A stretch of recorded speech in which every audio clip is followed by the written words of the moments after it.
കുഞ്ഞുകുട്ടികളുടെ മികച്ച അധ്യാപകരാകാൻ, സ്വദേശത്തും വിദേശത്തും ഒരുപോലെ തൊഴിൽ നേടാൻ, ലോകത്തെ ഏറ്റവും റെസ്പെക്ടബിൾ പ്രൊഫഷന്റെ ഭാഗമാകാൻ പഠിക്കാം കേരള സ്റ്റേറ്റ് റൂട്രോണിക്സിന്റെ അത്യാധുനിക STEM Montessori teacher training programme. വനിതകൾക്ക് 20% ഫീസ് ഇളവോടെ പ്രവേശനം നേടാം. റൂട്രോണിക്സിന്റെ അംഗീകൃത പഠന കേന്ദ്രം വഴി ഇന്ന് തന്നെ രജിസ്റ്റർ ചെയ്യൂ. IHD authorised training centre Tirur 9847 300.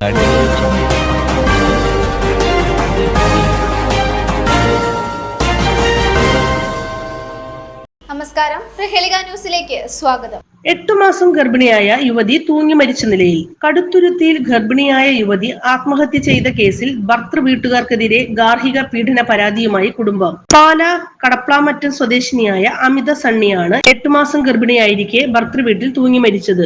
മദ്യപിച്ച ശേഷം ഭർത്താവ് അഖിൽ മർദ്ദിച്ചിരുന്നതായി അമിതയുടെ മാതാവ് എൽസമ്മ പറഞ്ഞു. തല്ലൊക്കെ സ്വാഭാവികമെന്ന രീതിയിലാണ് ഭർത്തൃ കുടുംബം സംസാരിച്ചതെന്നും എൽസമ്മ പറഞ്ഞു. അമിത മരിക്കുന്നതിന് മിനിറ്റുകൾക്ക് മുൻപ് അമ്മയെ വിളിച്ചിരുന്നു. പിന്നീട് വിളിച്ചപ്പോൾ സ്വിച്ച് ഓഫ് ആയെന്നും എൽസമ്മ. മക്കളെ ഭർത്താവിന്റെ വീട്ടുകാർക്ക് വിട്ടുകൊടുക്കരുതെന്നും അമ്മയ്ക്ക് നോക്കാൻ പറ്റാതായാൽ അനാഥാലയത്തിലാക്കണമെന്നുമാണ് മകൾ ഫോണിൽ പറഞ്ഞത്. ഇപ്പോൾ ഫോൺ സ്വിച്ച് ഓഫ് ആകുമെന്ന് പറഞ്ഞു. പിന്നെ ഒന്നും സംസാരിച്ചില്ല. തിരിച്ചു വിളിച്ചപ്പോൾ ഫോൺ എടുത്തില്ല, എൽസമ്മ വ്യക്തമാക്കി. 4.5 വർഷങ്ങൾക്ക് മുൻപാണ് കോട്ടയം കടുത്തുരുത്തി സ്വദേശി അഖിലും പാല കടപ്ലാമറ്റം സ്വദേശിനി അമിതയും തമ്മിലുള്ള വിവാഹം നടക്കുന്നത്. ദീർഘകാലത്തെ പ്രണയത്തിന് ശേഷമായിരുന്നു വിവാഹം. 4ഉം 2ഉം വയസ്സുള്ള അനയയും അന്നയുമാണ് ഇവരുടെ മക്കൾ. സൗദിയിൽ നേഴ്സായിരുന്ന അമിതയുടെ സമ്പാദ്യവും സ്വർണവും എല്ലാം ഭർത്താവ് ഇല്ലാതാക്കി. കൂട്ടുകാർ കൂടിയുള്ള മദ്യപാനത്തിന് ശേഷം വീട്ടിലെത്തി അഖിൽ അമിതയെ മർദ്ദിക്കുന്നതും പതിവെന്നും കുടുംബം പറയുന്നു.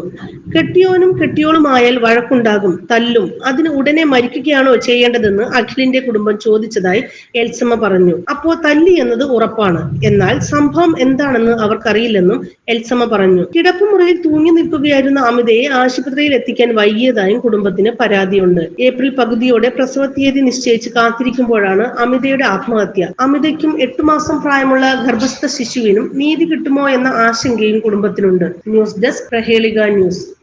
നൂറ്റാണ്ടിന്റെ പാരമ്പര്യവുമായി സ്വർണ്ണാഭരണ വിപണന രംഗത്ത് നിങ്ങളുടെ ഇഷ്ട ജ്വല്ലറിയായ മെജസ്റ്റിക് ഇപ്പോൾ കൂടുതൽ പുതുമയിൽ കൂടുതൽ കളക്ഷനിൽ. Wedding section, diamond section, light weight area, silver and watches section, light weight rose gold ആഭരണങ്ങളുടെ ഏറ്റവും പുതിയ കളക്ഷനുകളുമായി മെജസ്റ്റിക് ഓറിയോ കളക്ഷൻ. ഏറ്റവും കുറഞ്ഞ പണിക്കൂലിയിൽ മലപ്പുറം ജില്ലയിലെ number 1 jewellery majestic Jewellers, Thazhepalam, Tirur.